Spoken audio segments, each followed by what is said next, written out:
Pertanyaan yang pertama, ada anggota kita yang sudah masuk ke Titan, mau masuk ke Wonderin.id nggak bisa. Kenapa? Mungkin itu pertanyaan teknis yang Pak David yang menjawab. Ini iya, saya coba masuk ke Titan lalu langsung diarahkan ke Wonderin. Saya masukkan username tapi invalid, Pak. Ini pertanyaannya. Kemudian mau tanya Ibu Leni ini, apakah ada fitur review dari klien? Karena biasanya klien akan melihat review yang bagus sebelum mengeksekusi pembelian. Silakan.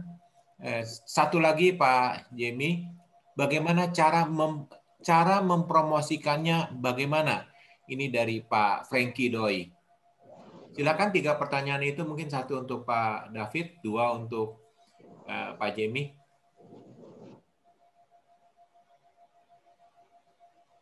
Oke, izin Pak Jemi saya jawab dulu yang pertama Pak. Untuk yang Titan Pak, boleh sekarang masuknya ke partner.wonderin.id.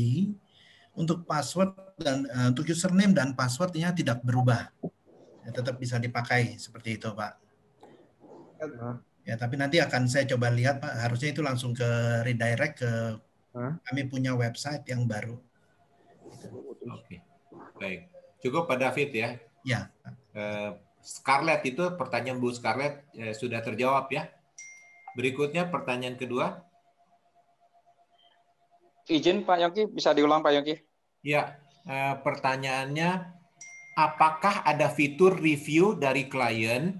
Karena biasanya klien akan melihat review yang bagus sebelum mengeksekusi pembelian. Oke. Pertanyaan kedua adalah bagaimana cara mempromosikannya itu. Itu 2 pertanyaan dari 2 orang yang berbeda. Baik, Pak Yongki.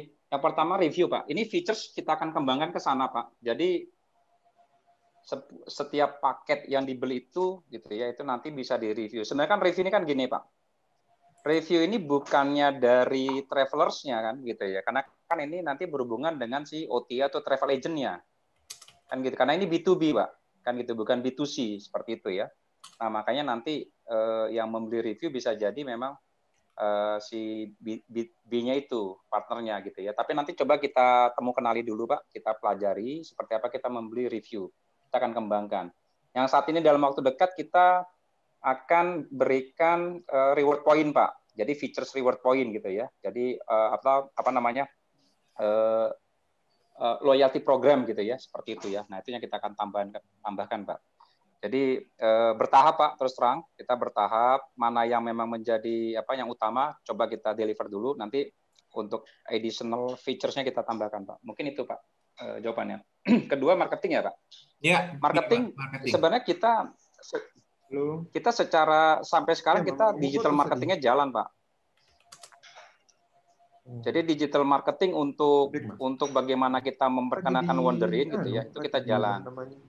Lagi di kantor. Nah, contohnya begini. Bapak-bapak misalnya coba deh sekarang searching di Google gitu ya. Beli barang gitu ya, beli barang apa gitu. Itu biasanya Pak barang itu Pak kemudian munculnya di Tokopedia. Kan gitu kan Pak. Artinya sebenarnya Tokopedia itu Pak sangat berperan melakukan campaign. Jadi kalau orang nyari sesuatu, itu Tokopedia dia berkepentingan barang itu dibelinya dari tokonya dia. Nah, nanti konsepnya sama Pak, Wonderin Pak. Gitu loh. Di samping kita memperkenalkan website Wonderin gitu ya, ke banyak pihak, itu kita lakukan dengan SEO, search engine optimization gitu ya, dengan sosial medianya Wonderin supaya dikenal. Kedua, kalau orang nyari destinasi nanti adanya di TIC, Pak.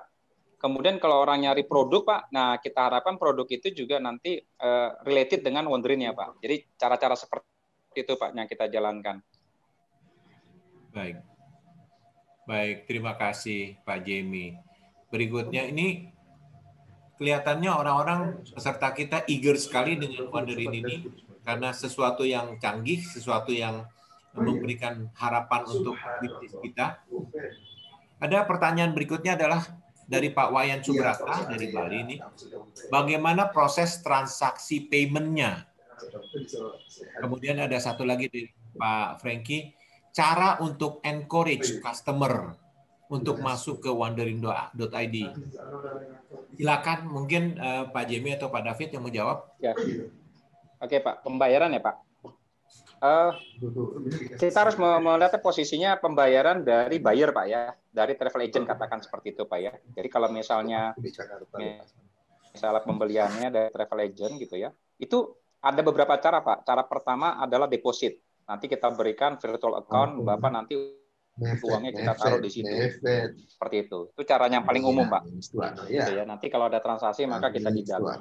Atau cara berikutnya namanya PG ya Pak, pakai payment gateway gitu ya. Transfer bank bisa juga atau pakai PG. Kalau PG kan apa misalnya pakai kartu kredit atau bayarnya pakai apa namanya e-money gitu ya. Seperti itu ya. Nah, jadi beberapa opsi cara pembayaran sudah kita siapkan Pak di situ Pak. Nah, mungkin nanti di luar yang deposit virtual account Pak, Bapak nanti kalau misalkan pakai kartu kredit, maka aturan kartu kredit lah Pak yang berlaku. Katakan Bapak kena surcharge dan lain-lain, itu yang berlaku Pak nanti Pak. Seperti itu. Mungkin itu Pak Yongki. Baik, oke. Nah, berikutnya pertanyaannya, cara encourage customer atau partner untuk masuk ke Wonderin. Setahu saya sih, kalau saya in Malaysia, saya ingin berhubungan dengan partner saya, katakanlah di luar negeri, saya mengencourage mereka untuk masuk menggunakan mesin ini. Kemudian apabila mereka sudah canggih, artinya sudah mempunyai platform juga, saya ajak mereka untuk kawin-kawinan istilah saya dengan API. Mungkin silakan Pak Jamie memberikan penjelasan yang lebih komprehensif. Ya, benar Pak Yongki. Jadi saya mau informasikan dulu. Jadi di sistem ini Pak ada namanya preferred seller dan preferred buyer. Kalau Bapak sebagai travel agent, gitu ya katakan, Bapak boleh hanya mengarah kepada salah satu seller. Boleh. Bapak men-settingnya bisa begitu. Atau ke beberapa yang Bapak setting gitu ya. Seperti itu. Atau kalau Bapak seller, Bapak pun bisa preferred buyer. Bapak mau men-setting barang saya kejual ke satu atau hanya beberapa saja. Seperti itu. Nah ini yang saya katakan tadi Pak. Hubungan yang Bapak selama ini sudah punya kedekatan gitu, itu masih bisa terjaga di situ. Karena mungkin Bapak ada special price dan lain-lain begitu ya. Itu bisa dijaga. Kedua, menurut saya Pak, harusnya ke depan pola marketing itu begini Pak. Harusnya kalau Wonderful Indonesia itu buka stand di luar negeri Pak, gitu ya. Itu harusnya bisa dibilang ya salah satu Wonderin.id itu harusnya di situ Pak. Sehingga para pemain di luar tahu bahwa ada sistem di Indonesia gitu dan mereka nanti menjadi partnernya di Wonderin Indonesia Pak. Nah sudah jadi partner Pak, yang tadi baru kembali Pak. Kalau dia pengen secara umum membeli barang siapapun silakan. Tapi kalau memang sudah ada special agreement gitu ya antara seller dan buyer, nah itu yang diakomodir oleh sistemnya Wonderin. Tapi saya mau mengatakan Pak, kedepannya kita berharap bersama-sama Pak ya. Kalau kita hadir di luar negeri gitu ya, itu adalah memang Wonderin bagian dari tools-nya Bapak untuk berpromosi. Mungkin itu Pak Yongki jawabannya. Mungkin Pak David kalau atau yang lain tambahkan silakan. Baik, Pak David silakan.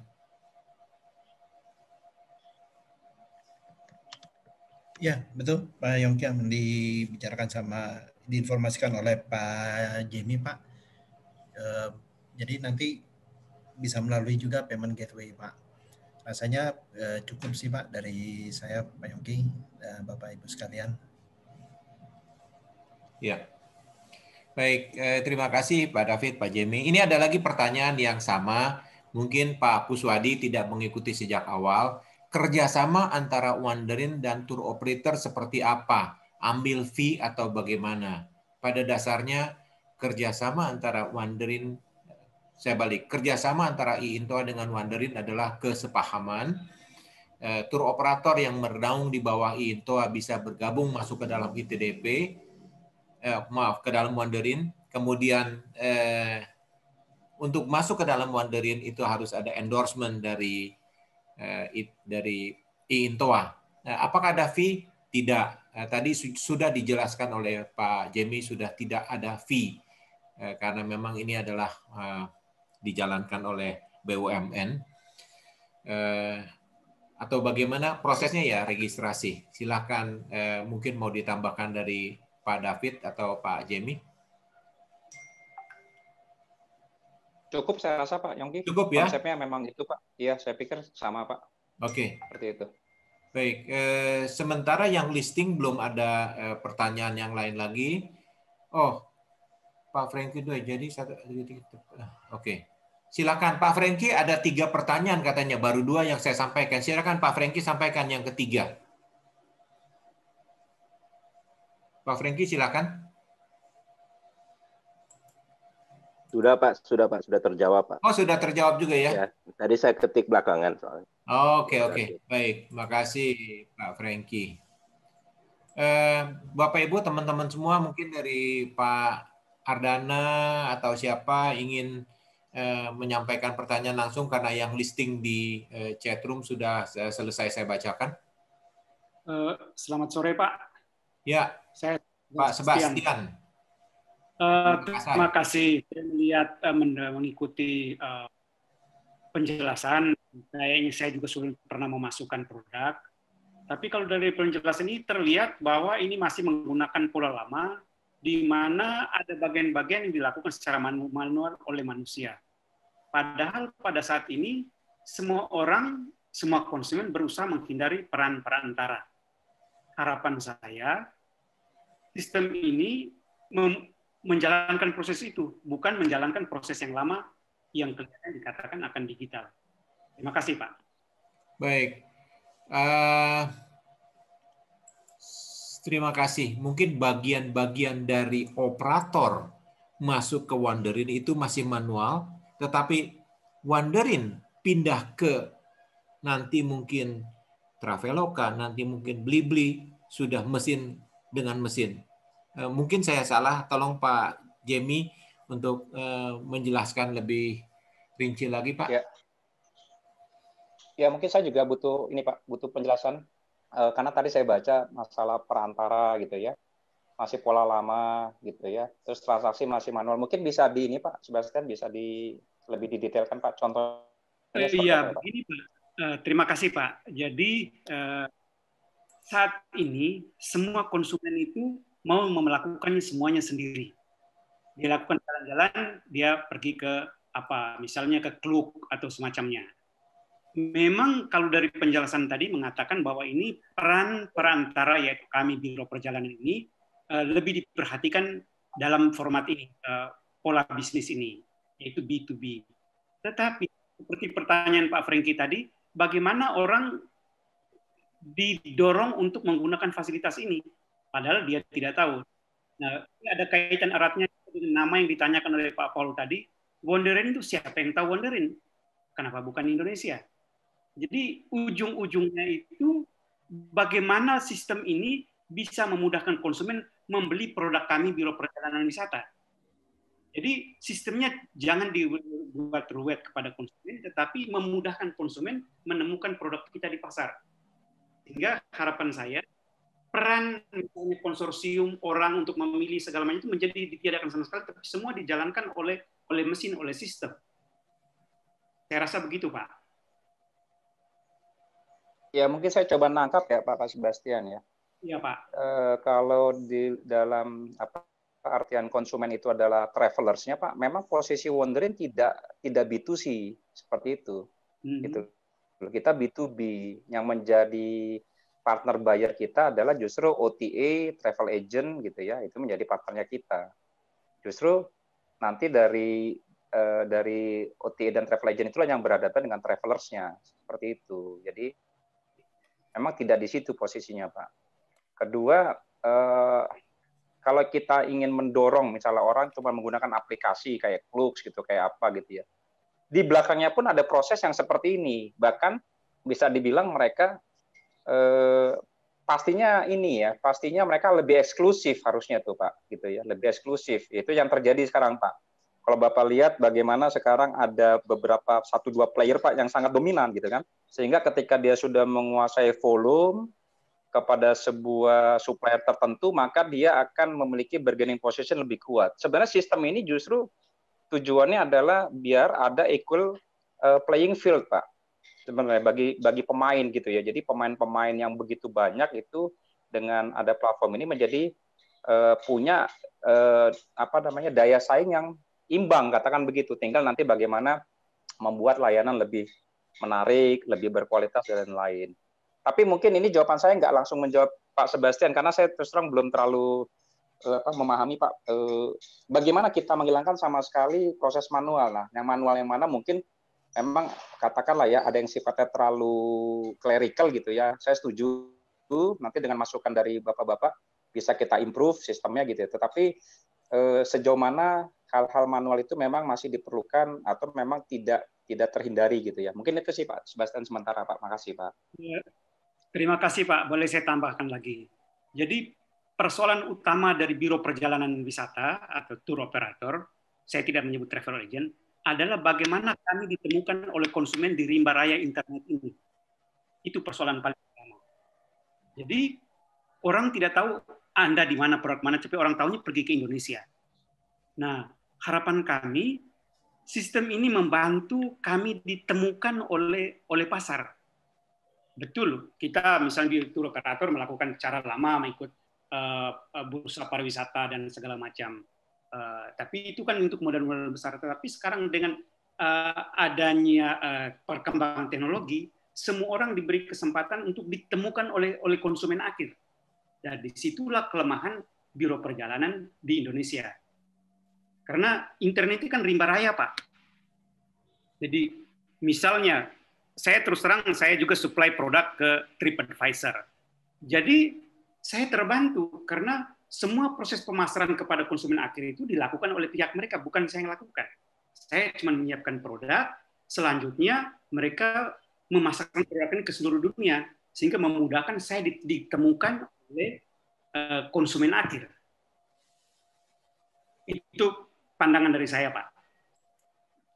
Baik, mungkin bisa saya tengahi Pak Sebastian. Ya, Pak. Konsep yang Pak Sebastian sampaikan itu adalah B2C, karena kita tidak main di B2C, Wonderin mainnya adalah di B2B. Salah satu cara untuk mengatasi kejenuhan kita ini adalah dengan konsorsium. Dengan konsorsium kita secara bersama-sama menghadapi satu produk, memprovide satu produk itu dikirimkan kepada para travel agent, dan kemungkinan untuk konsorsium ini akan di-link-kan dengan platform-platform lain yang B2C. Karena kita B2B, nanti arahan ke depan kemungkinan akan bergandengan dengan mungkin Ctrip, mungkin yang lain-lainnya. Pada saat itulah baru dipertemukan. Kalau seandainya kita tidak berdiri dalam satu konsorsium, maka itu akan menjadi rimba raya dan kita akan dihajar habis dengan siapa yang paling murah, dia akan terbeli. Dengan kondisi konsorsium, maka orang hanya masuk ke dalam penjualan konsorsium ini, maka kita menjadi bagian yang akan terpilih secara urut kacang. Itu gambaran saya sih. Mungkin ada tambahan lagi dari Pak Jamie, silakan. Saya pikir itu terlalu teknis untuk masuk ke B2C masalahnya, karena kita tidak, Wonderin tidak main di B2C.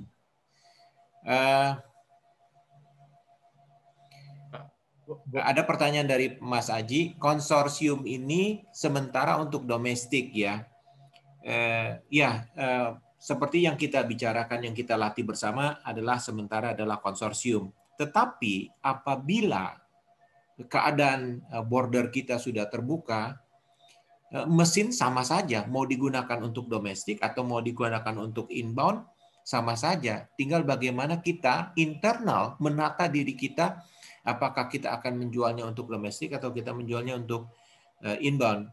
Mungkin gitu ya Pak Jamie, silakan. Ya benar Pak Yongki. Jadi kalau by system sebenarnya Pak itu tidak mengenal batas ya seperti itu. Tinggal proses registrasinya.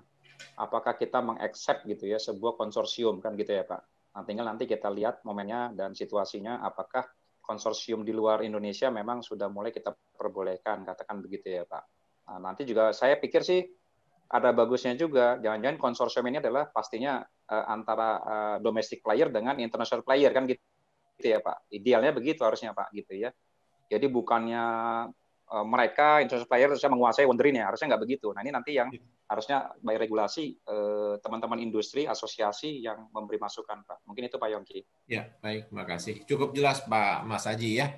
Oke, masih ada 10 menit lagi, mungkin masih ada yang ingin bertanya, silakan. Oke, Pak, ada pertanyaan, kalau Wonderin disebut B2B, siapa B-nya Pak? Silakan Pak Jamie. Kalau B di kiri pastinya seperti tour operator, Pak. Kan gitu ya. B di kirinya seperti tour operator, seperti itu. Kalau di sebelah kanannya B-nya adalah tadi travel agent, seperti itu. Makanya kita nyebutnya B2B, seperti itu. Nah, nanti yang dari di kanannya itu travel agent yang baru berhadapan dengan C-nya. Katakan si travelers-nya, seperti itu. Mungkin itu Pak Yongki. Ya, baik. Mungkin jelas ya Pak Paul untuk penjelasannya mengenai B2B ini ya.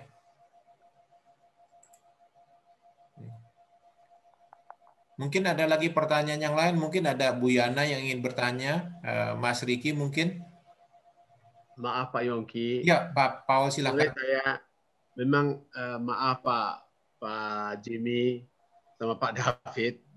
Pertanyaan saya sebetulnya mau meneruskan pertanyaan atau kebingungan yang ada pada Pak Sebastian. Iya. Mindset kita itu kalau kita berbicara tentang online atau marketplace is for visitors. Untuk semua orang yang datang ke sana. Untuk semua hutan rimba raya tadi. Siapa mau masuk dan sebagainya. Nah, sehingga saya mau mencoba dengan merubah pertanyaan itu. Kalau kita berbicara B2B, siapa B? B yang dimaksudkan di sini Pak Jamie adalah siapa yang mau membeli. Padahal kawan-kawan kita di sini mainnya B2B. Iya. Kita kan bermain dengan tour operator dari seluruh bumi. Kenapa tour operator harus datang lagi ke Wonderin gitu loh Pak? Maaf, itu barangkali cocok Pak Sebastian. Itu yang dimaksudkan Pak Sebastian ya? Ya, terima kasih Pak. Oke. Bayar saya ya Pak Sebastian? Iya Pak. Itu pertanyaannya Pak. Maaf. Terima kasih Pak. Boleh ikut sharing Pak Yongki? Ya. Boleh ikut sharing Pak? Boleh, boleh. Ini Pak, saya sedikit ini sebenarnya saya masih nggak terlalu ini ya Pak ya, nggak terlalu ahli ya dalam hal online ini Pak. Cuman saya sering bicara kalau di kantor ya Pak. Pengetahuan saya begini Pak. Ini kita ambil contoh hotel aja Pak. Online jualan hotel. Misalnya kita booking melalui booking.com Pak. Ya, atau booking.com. Misalnya ya Pak ya. Kita cari hotel A. Nah, si booking.com sebetulnya memfilter beberapa .com lain yang paling murah yang akan keluar, Pak. Jadi begitu kita print, loh kok keluarnya misalnya vouchernya Agoda, loh kok keluarnya vouchernya MG. Seperti itu mungkin kali ya, Pak. Jadi produknya itu, produk kita masuk di situ, atau si sistem Wonderin ini juga harus berkolaborasi dengan beberapa online travel yang besar. Mungkin begitu ya Pak Yongki, kalau saya, mohon maaf ya kalau saya salah Pak. Ya. Demikian. Oke. Pak Yongki, bisa saya minta jelasin dikit contoh Pak? Mungkin biar lebih mengkerucut. Suara siapa Pak? Ada videonya kah? Frankie Pak. Pak Frankie Doi, silakan. Ya Pak, sorry. Gini, saya mungkin untuk clearkan aja seperti tadi yang ditanyakan oleh Pak Sebastian, juga tadi sudah mulai dikerucutkan oleh Pak Paul tadi. Itu saya ambil contoh bahwa kita beberapa bulan terakhir, mulai dari Desember kemarin, itu kan kita sempat masuk di dalam platform Big Promo, di mana platform ini disiapkan oleh Kemenpar. Nah, sistemnya kalau kita lihat itu hampir sama dengan Wonderin ini. Nah, di mana yang punya rumah itu adalah Wonderin, tapi kita yang mengisi fasilitas produk-produk kita di dalamnya. Nah, tinggal bagaimana kita itu kemudian mengencourage customer kita untuk masuk ke sistem Wonderin supaya dia bisa membeli produk-produk kita yang ada di sana. Nah, ini nyambung dengan tujuan. Halo? Ya, lanjut. Nah, ini nyambung dengan, memang saya setuju bahwa ini platform ini adalah B2B. B kita dengan tour operator atau partner kita di luar negeri atau di domestik, tapi tetap pada akhirnya itu ada customer kita yang direct itu yang akan kita encourage mereka, silakan lo belinya di sana, beli di Wonderin. Nah, kalau di Big Promo kemarin itu end user dalam hal ini customer, dia bisa masuk ke dalam sistem Wonderin dengan cara dia harus memenuhi atau meregistrasi, berbeda sama kayak kita sebagai travel agent atau INTOA, kita yang punya registrasi khusus di mana hanya kita yang bisa masuk ke dalam rumah itu dalam tanda kutip mengisi barang dan lain-lain. Tetapi klien itu dia hanya diberikan akses masuk untuk memilih dan membeli produk. Nah, ketika dia sudah ada di dalamnya, itu adalah customer kita, bukan customer dari orang lain. Nah, mereka masuk melalui kita, mereka kemudian dikasih kunci untuk masuk ke dalam rumah, lalu mereka memilih produk. Produknya siapa? Produk kita sendiri. Bukan produk, misalnya saya punya klien, nggak mungkin saya encourage dia untuk beli produknya Pak Sebastian. Tapi membeli produk saya. Jadi mungkin ini sedikit menjawab apa yang tadi ditanyakan oleh Pak Sebastian. Terima kasih. Oke, terima kasih. Ada Pak Edward Yusuf angkat tangan. Mungkin Pak Edward Yusuf ingin menambahkan sesuatu, silakan. Satu lagi Pak, Ya. saya mungkin dengan apa yang disampaikan oleh Pak Riki tadi, mungkin ini agak beda Pak. Karena kalau sistem kayak seperti Booking.com, Traveloka, semua kan based on best available rate atau BAR tadi. Nah, di sini sistem ini saya kira tidak memunculkan itu, tapi lebih kepada ya kita sebagai travel agent yang punya produk, ya kita yang punya klien sendiri gitu. Kita punya klien yang akan masuk untuk ambil produk kita sendiri gitu. Terima kasih. Terima kasih Pak Franky. Memang mungkin saya salah tadi, Pak. Terima kasih. Oke, sebentar. Pak Jemi ini jam 5 akan lanjut dengan pihak Telkom. Telkom Info ya, dengan Telkom Info. Dengan Kominfo, sorry, bukan Telkom Info. Mungkin ada satu pertanyaan dari Pak Yusuf, silakan dulu sebelum Pak Jemi meninggalkan kita. Dari saya Pak Yongki. Pak. Saya. Ya, silakan.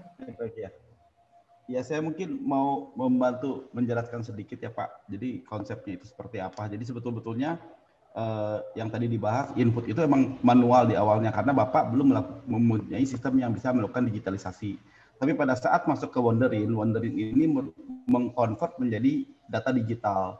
Jadi sebetulnya Wonderin ini nanti ke depannya akan mengeluarkan API yang bisa dikonsum oleh Ctrip, oleh misalnya Booking.com, oleh Expedia gitu ya. Dan sebetulnya ini yang dibilang tadi lagi juga nih, bahwa ini adalah B2B nih. Jadi sellernya bapak-bapak semua bisa melalui konsorsium atau bukan. Kemudian si buyernya itu adalah Expedia, Booking.com dan lain sebagainya. Nah sebetulnya apa yang diharapkan di sini sebagai tour operator itu, karena kita memang tidak berjualan langsung kepada end user, makanya kita memerlukan bantuan dari OTA untuk menjual produk-produk kita. Jadi sebetulnya nantinya dengan adanya output API yang dikeluarkan oleh Wonderin ini, Bapak atau Ibu bisa menjual produk-produknya ke OTA. Dan pada saat OTA melakukan proses booking, ini akan kelempar balik langsung masuk lagi ke Ibu untuk melakukan proses operasionalnya gitu loh. Nah, seandainya jadi di output dari Wonderin ini ada 3 area. Yang pertama adalah web portal. Jadi misalnya gini, web portal ini fungsinya seperti apa sih ya? Jadi kalau selama ini mungkin teman-teman di tour operator email nih ke Rusia, email ke Cina, email ke Eropa ya untuk produk yang ada. Dengan adanya portal ini, teman-teman tour operator nggak perlu lagi email-emailan ke sana karena semua produknya itu sudah dimasukkan ke dalam sistem Wonderin ini. Nah, pada saat ada travel agent di Eropa atau di luar negerinya mau mengakses data, mereka mau cari apa yang mereka cari, nah mereka tinggal langsung cari dari web portal yang diberikan. Nah, akses web portal ini bisa dibatasi. Jadi kalau emang customer ini ada customer lama dan hanya maunya akses yang dijual oleh satu seller, ya dia akan akses masuk ke situ aja. Nah, pola yang kedua itu tadi API yang tadi saya bilang ya, API ini yang menghubungkan antara sistem Wonderin dengan OTA lain yang ada ataupun sistem-sistem lain yang akan menjual produk-produk pariwisata. Nah, yang ketiga ada yang namanya white label. Jadi sebetulnya sebagai seller di Wonderin nanti Bapak atau Ibu akan berhak juga mendapatkan satu white label website. Nah, di white label inilah sebetulnya kalau Bapak atau Ibu mengharapkan ada traveler langsung yang membeli produknya, bisa dibeli dari white label website ini. Jadi sebetulnya ketiganya itu masuk. Dan Wonderin-nya sendiri tidak pernah bersentuhan langsung dengan end user-nya. Jadi bisnis Bapak ini terproteksi gitu loh. Mudah-mudahan bisa membantu ya jawaban saya. Terima kasih. Oke. Terima kasih pembicaraan sangat menarik Pak Jim. Sudah ada yang terima kasih Pak Jimmy sudah meninggalkan kita karena beliau kembali melanjutkan rapatnya dengan Kominfo. Saya pikir diskusi kita, masih ada, maaf. Mungkin Pak Jimmy ingin menutup pembicaraan kita. Silakan Pak menyampaikan kata penutupnya Pak. Silakan Pak Jimmy. Masih di mute Pak Jimmy? Oh iya, maaf Pak. Ya. Makasih Pak Yongki, Bapak-Bapak, Ibu-Ibu. Mohon maaf sebelumnya mungkin saya tidak bisa sampai selesai, tapi ada Pak David masih di sini. Saya izin ke Kominfo. Ini juga menurut saya juga sesuatu yang bagus kita bersama di Kominfo seperti itu. Tapi saya sangat welcome Pak tadi masukannya. Karena memang kami meyakini Bapak-Bapak lah yang memang paling memahami industrinya ini. Seperti itu. Justru kami tadi sangat berterima kasih Pak kalau ada masukan-masukan seperti itu dalam rangka memperkaya, menyempurnakan platform kita bersama ini Pak. Mudah-mudahan nanti dalam waktu dekat kita terus berkomunikasi gitu ya. Hal-hal apa yang memang perlu di-improve gitu nanti akan kami segera laksanakan Pak. Mungkin itu Pak. Mohon maaf, mohon izin Pak sekali lagi saya pindah dulu Pak ke Vicon yang lain. Makasih Pak, selamat sore Bapak-Bapak Ibu-Ibu. Baik, terima kasih Pak Jimmy.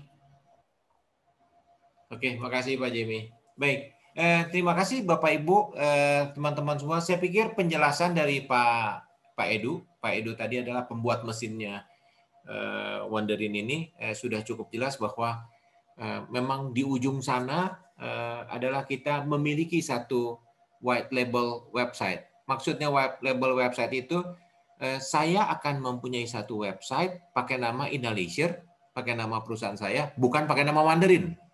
Kalau Pak Sebastian nanti mempergunakan websitenya namanya adalah Incito, bukan websitenya namanya Wonderin.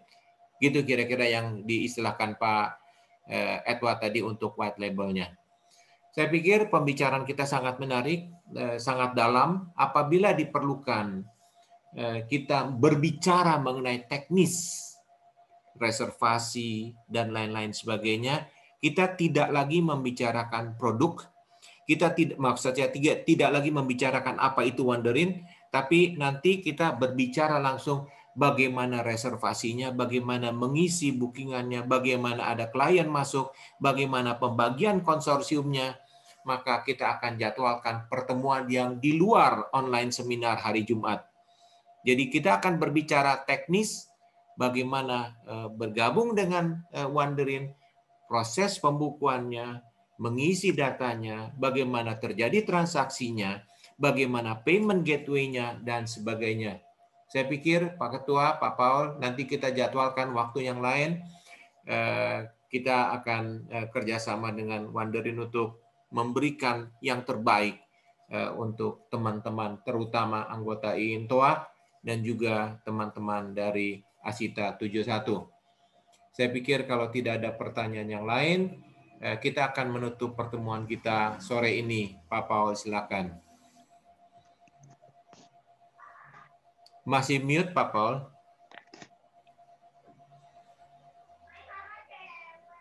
Ya, Terima silakan. kasih Pak Yongki. Terima kasih kepada Pak Edo tadi. Karena saya juga baru ngeh bahwa Pak Edo juga hadir gitu. Masih banyak pertanyaan-pertanyaan yang mungkin ada di benak sahabat-sahabat kita.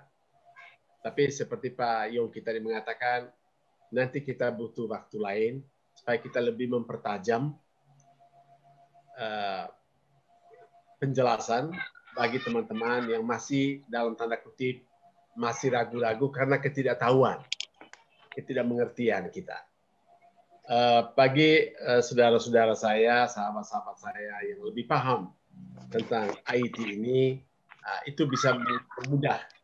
Tadi saya bisa mendengar ada masukan tentang apa yang dilakukan oleh Bali Promo dan sebagainya. Yang mana juga masih dalam tanda kutip ada beberapa pertanyaan-pertanyaan yang muncul dan beberapa teman-teman juga yang gagal masuk, sehingga kehadiran kita dengan beberapa kali pertemuan akan membawa kita keuntungan, lebih jelas, lebih mengerti. Saya kira itu saja Pak Yongki. Saya ucapkan banyak terima kasih kepada Wonderin yang hadir dan kepada Bapak Ibu yang dengan tekun mengikuti semua kegiatan, termasuk di dalamnya adalah Pak Al Purwo yang hadir di sini sampai selesai.